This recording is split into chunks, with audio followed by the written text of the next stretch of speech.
Maya Carter sat in her wheelchair at the front of the small community church, wearing the second-hand wedding dress she'd saved for 2 years to buy. The guests whispered uncomfortably as the minutes ticked past. Her groom never came. Instead, a text message arrived that shattered her world. "I can't marry someone in a wheelchair. I'm sorry." That's when a man she'd never met, a single father sitting in the back pew, stood up and walked toward her. What he did next left everyone in tears. Maya was 29 years old, a kindergarten teacher who'd been paralyzed from the waist down in a car accident 3 years ago. The accident had taken her ability to walk, but it hadn't taken her spirit, her kindness, or her dreams of one day being loved completely. Wheelchair and all. She'd met Derek online 6 months earlier. He'd seemed perfect, attentive, romantic, understanding. He'd said all the right things about her disability not matching, about loving her exactly as she was. Maya had believed him. She'd let herself hope. She'd said yes when he proposed. Now, on what should have been the happiest day of her life, Maya sat alone at the altar in her wheelchair, wearing a dress that suddenly felt like a costume.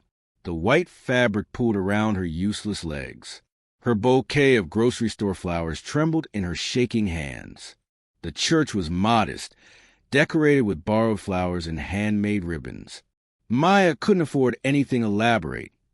She was a teacher living on a small salary, and most of her money went to medical bills and wheelchair maintenance.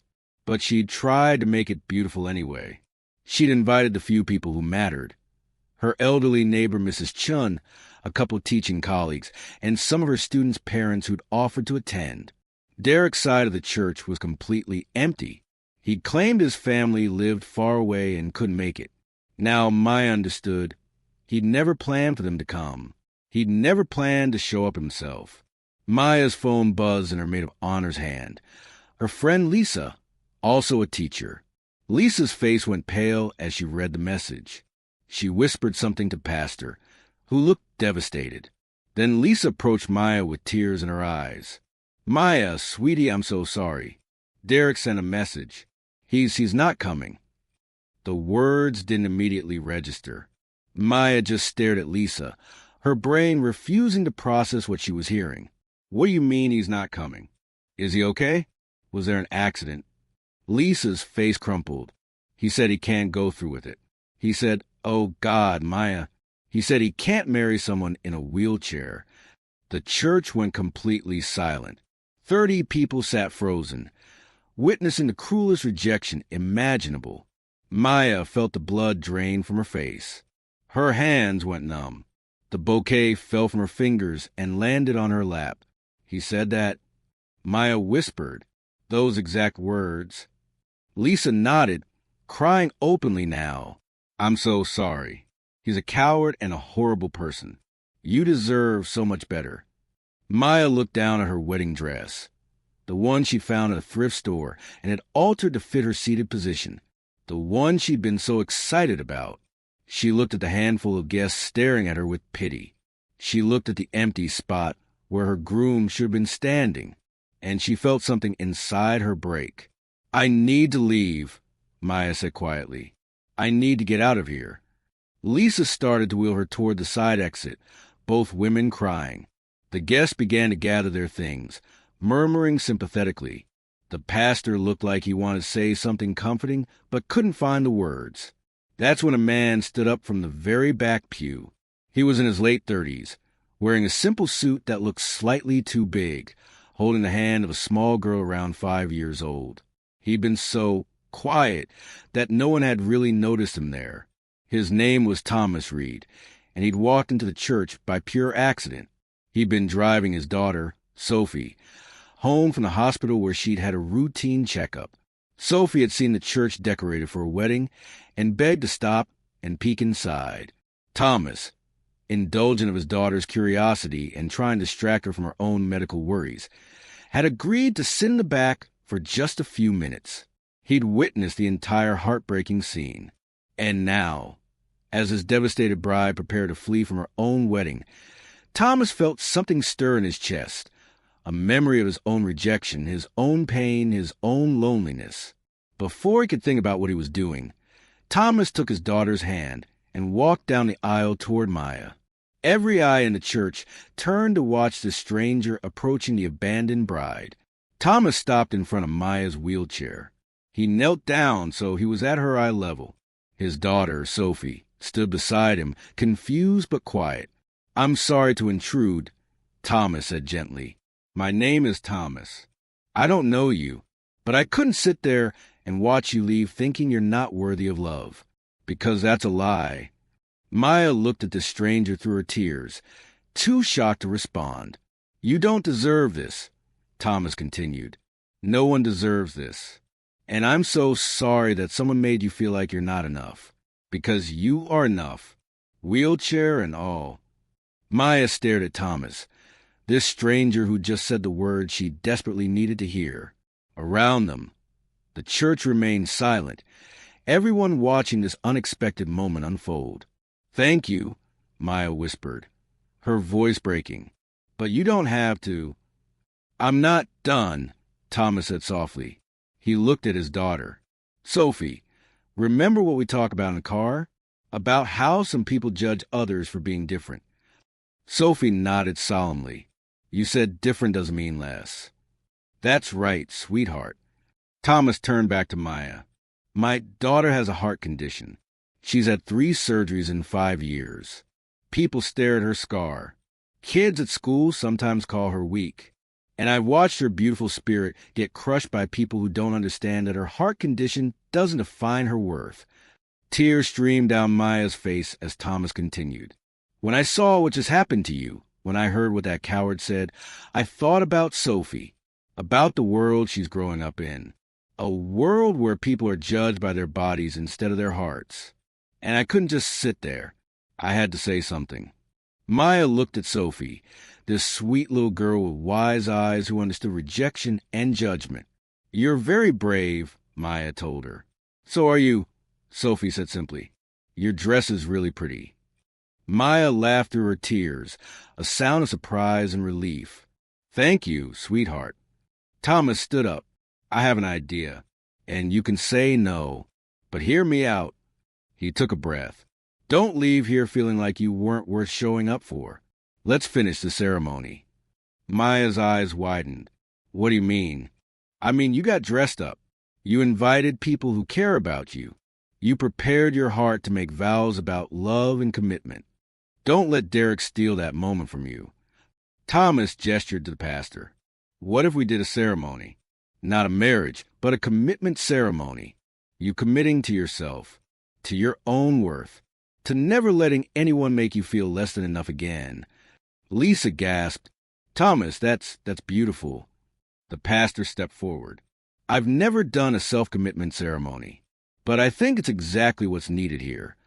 Maya looked around at the faces watching her, her neighbor Mrs. Chun wiping tears, her teaching colleagues nodding encouragement, even the other guests leaning forward with interest. Then she looked down at her lap, at the wedding dress she'd been about to flee in. "I don't know," Maya said. "It feels so powerful," Thomas suggested. "Radical? Like taking back your story from someone who didn't deserve to be part of it." Maya met his eyes. This stranger understood. Somehow, this man she'd never met understood exactly what she needed. "Okay," she said quietly. "Let's do it." The next 20 minutes became something no one in that church would ever forget. The pastor led Maya through vows she made to herself, promises to honor her own worth, to never again shrink herself for someone else's comfort, to believe she deserved love that was whole and unconditional. Thomas stood beside her throughout, his presence steady and supportive. Sophie held Maya's hand, the little girl's gesture of solidarity breaking hearts throughout the room. When Maya finished her vows, there wasn't a dry eye in the church. Lisa hugged her tightly. Mrs. Chin called it the most beautiful thing she'd ever witnessed. The other guests applauded. Not the polite applause of a traditional wedding, but the enthusiastic, emotion-filled applause of people who just witnessed someone reclaim their dignity. After the ceremony, as people began to leave, Thomas approached Maya one more time. "I'm glad you stayed. I'm glad you didn't let him win. I'm glad you spoke up, Maya said. I'm glad you and Sophie walked into this church today. Me too, Thomas said. He handed her a business card. I own a small construction company. But more importantly, I'm part of a support group for single parents raising kids with medical challenges. It's taught me a lot about perspective and what really matters. If you ever need someone to talk to, someone who understands what it's like to face judgment, call me.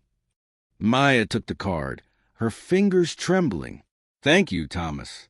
And thank you, Sophie. You two saved me today. Not from being alone, but from believing I wasn't worth showing up for. You're worth showing up for, Sophie said seriously. My daddy says the best people are the ones who keep going even when things are hard. You seem like that. Maya smiled through fresh tears. So do you, sweetheart. 3 months passed. Maya returned to teaching with a newfound confidence. Her students noticed a change. Their teacher smiled more, laughed easier, seemed lighter somehow. She'd stopped apologizing for needing accommodations, stopped making herself small to avoid judgment, and she'd started calling Thomas. Their first conversation had been awkward. Two strangers connected by an unusual circumstance, unsure how to bridge into real friendship. But Sophie had grabbed the phone and started chattering about school and her latest doctor's appointment. And somehow that broke the ice. Their friendship grew gradually. Coffee once a week at Accessible Cafe. Thomas would bring Sophie, and Maya started to adore this little girl who faced each surgery with such courage.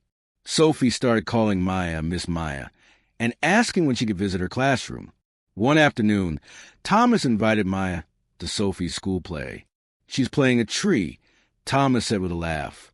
Not a speaking role, but she's so proud. Would you come? She specifically asked if you'd be there. Maya went. She sat in the school auditorium with Thomas, watching Sophie stand very still with her arms extended like branches, the most serious treat anyone had ever seen. When Sophie spotted Maya in the audience, her face lit up with the brightest smile. She waved enthusiastically, completely breaking character, making the audience laugh. After the play, Sophie ran to Maya's wheelchair and hugged her. You came. Daddy said you might be busy, but you came. I wouldn't miss it, Maya said. You were the best tree I've ever seen. Thomas watched this interaction with something warm in his chest. His daughter had been through so much: surgeries, hospital stays, frightening diagnoses. She'd seen other kids run and play while she had to sit and rest. She'd faced limitations and fears that no child should face. But Sophie had never let it make her bitter. She'd remained kind, empathetic, joyful. And Thomas realized that Maya had the same quality: resilience without bitterness, strength without hardness. Over dinner that night at a family restaurant, Thomas found himself talking more openly than he had in years. He told Maya about his late wife, Sophie's mother, who died in childbirth from complications, about raising Sophie alone while navigating constant medical appointments, about the loneliness of being a single parent to a medically fragile child. People say they understand, Thomas said, but they don't. They invite Sophie to play dates and then uninvite her when they remember she can't do strenuous activities. They look at me with pity because I'm a single dad with a sick kid. Like my whole life is just one sad story. But it's not, Maya said. Your life is full. You have Sophie. You have your business. You have purpose. Exactly, Thomas said, relieved. My life is hard sometimes, but it's also beautiful. Sophie is the best thing that ever happened to me. Her heart condition doesn't define our family. It's just one part of our story. Like my wheelchair, Maya said, it's part of my story, but it's not the whole story. Thomas met her eyes across the table. Derek was an idiot. Derek was scared, Maya corrected gently. He couldn't see past my disability to who I actually am. And that's sad for him. But it's not my problem anymore. Sophie, coloring on her kid's menu, looked up suddenly. Miss Maya, are you going to marry my daddy? Both adults froze. Thomas turned red. Maya's eyes widened. Sophie, Thomas said, you can't just ask people that. Why not? Sophie said innocently, you said Miss Maya is special. And you smile different when you talk about her.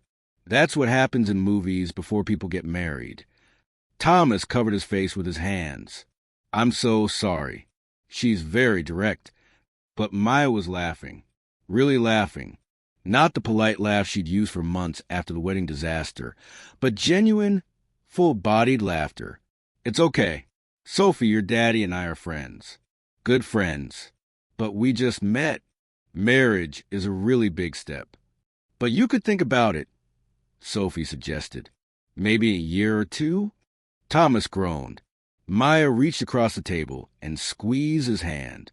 She's perfect. Don't apologize for her.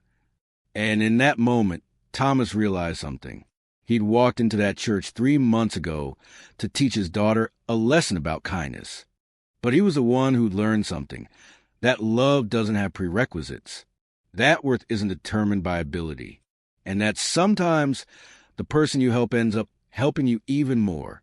1 year later, Maya and Thomas stood together in the same small community church. But this time was different. This time, both the bride and groom were present. This time, when Thomas looked at Maya in her wheelchair wearing a new dress she'd chosen herself, he saw not disability but strength, not limitation but possibility. Sophie served as flower girl, scattering petals down the aisle with dramatic flair.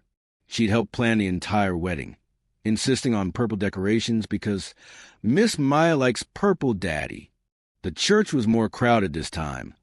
Thomas's construction crew, Sophie's doctors and nurses who become like family, Maya's students and their parents, the original guests from the first wedding who'd witnessed both heartbreak and healing.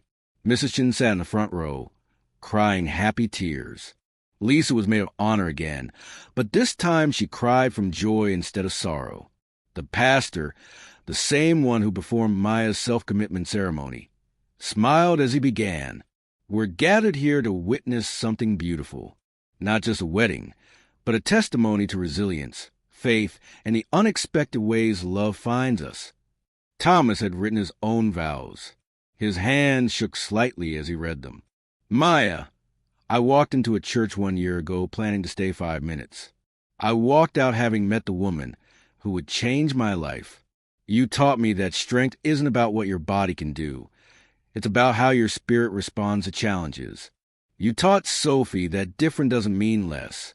You taught me that I could love again without betraying the memory of Sophie's mother. You taught us both what it means to show up, really show up for the people you love. Maya's vows were equally powerful. Thomas, you did something that day that no one else had done in 3 years. You saw me, not my wheelchair, not my disability, just me. You reminded me that I was worthy of being chosen. And then you chose me every single day since. You and Sophie became my family. You made a space for me, not despite my wheelchair, but including it. You never made me feel like I was too much trouble or not enough. You just loved me, and that changes everything. When they exchanged rings, Sophie ran up and threw her arms around both of them. Now we're a real family, she announced with applause and laughter. The reception was held in the church hall, decorated simply but beautifully. During the father-daughter dance, Thomas invited Maya to join them. He pushed her wheelchair in a gentle circle while Sophie danced beside them, and the image of this small, perfect family made everyone reach for tissues. Later, as the party wound down, Mrs. Chin approached Maya. Do you remember what I told you after that first wedding? After Derek left, you said I dodged a bullet. Maya recalled. I also said something else. I said the right person would come along. Someone who would see you as a blessing, not a burden. I was right. Maya looked across the room where Thomas was helping Sophie eat cake, patiently wiping frosting off her face. You were so right. That night, as they drove to start their honeymoon, a weekend at a nearby accessible beach house that Thomas had carefully researched, Maya reflected on the journey from that devastating day to this beautiful one. What are you thinking about? Thomas asked. About how Derek's rejection was actually a gift, Maya said, "If he'd shown up that day, I would have married someone who saw me as less than. I would have spent my life trying to prove I was worthy of love. Instead, I got to meet you, someone who never questioned my worth, someone who showed up. I'll always show up," Thomas promised. Sophie, drowsing in the back seat, mumbled, "Daddy always shows up. That's what daddies do." Thomas caught Maya's eye and smiled. She'd not only gained a husband, she'd gained a daughter who understood that love means presence, that family means showing up even when it's hard, that worth isn't determined by how your body works, but by how your heart loves. As they drove into the sunset, literally, the California sun painting the sky in purples and golds, Maya understood something profound. Derek's rejection hadn't broken her. It had redirected her. It had freed her from a life of feeling insufficient and guided her toward a life of feeling cherished. Sometimes, the worst day of your life is actually the doorway to the best chapter. Sometimes, being left at the altar means you're free to meet the person who would never leave you standing there. Sometimes, heartbreak is just a universe making space for something better. Years later, Maya would tell this story to her students. How she'd been rejected for her wheelchair, how a stranger had reminded her her worth, how that stranger had become her husband. She'd tell them that their value isn't determined by others' ability to see it, that being different doesn't mean being less, that the right people will love you not despite your challenges but alongside them. And she'd tell them about Sophie, the little girl with a brave heart who'd helped her father see that sometimes the most powerful thing you can do is simply show up for someone who's been left behind. That kindness doesn't require grand gestures. Sometimes it just requires presence. Thomas framed the photo from that first day, the one a guest had snapped at him kneeling before Maya in her wheelchair, speaking words of encouragement when she needed them most. It hung in their home as a reminder that love stories don't always start with attraction. Sometimes they start with compassion. Sometimes they start with one person seeing another person's pain and refusing to look away. On their 5th anniversary, Maya and Thomas returned to that church. They sat in the back pew where Thomas had first spotted Maya in her wedding dress. Sophie, now 10 and recovering well from her latest surgery, sat between them. "Do you ever think about what would have happened if we hadn't stopped that day?" Thomas asked. "All the time," Maya admitted. "Derek would have married someone else. I would have stayed heartbroken. Sophie wouldn't have the mother figure she needed. We would have missed each other. But we didn't miss each other," Sophie pointed out, "because Daddy didn't just drive past the church. He stopped. That's what heroes do. They stop when other people drive past." Maya smiled at her daughter. Yes, her daughter now, legally adopted and wholly loved. "Your daddy is definitely a hero. So are you, Mama," Sophie said. "You didn't let that mean man make you feel bad forever. You kept being brave." As they left the church that day, hand in hand, Maya understood the deepest truth of all. We're not defined by who rejects us. We're defined by who we become after rejection, by whether we let cruelty make us bitter or whether we let it make us wiser, by whether we close our hearts or keep them open to unexpected love. Derek had rejected her for being in a wheelchair. Thomas had loved her, wheelchair and all. The difference wasn't in Maya. She'd been the same worthy person both times. The difference was in the men. One saw a disability. The other saw a possibility. And in the end, Maya had gained more than a husband. She'd gained proof that her worth had never been in question, that the right love doesn't require you to be anything other than yourself, that showing up authentically, vulnerably, completely is always enough for people who have the eyes to see it. Because sometimes being left at the altar isn't the end of your love story. Sometimes it's just the painful beginning of finding the love that was meant for you all along. The love that doesn't ask you to be less disabled, less complicated, or less yourself. The love that simply shows up and stays. And that kind of love, that's worth waiting for. Even if the wait breaks your heart first. Even if the journey there requires sitting alone in a wedding dress while someone walks away. Because when the right person finally arrives, the one who kneels down to your level instead of asking you to stand, that's when you know you found home.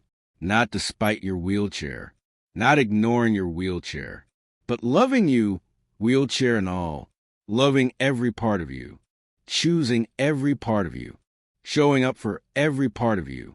That's not just love. That's the kind of love that heals everything that came before it. If this story touched your heart, don't forget to like this video.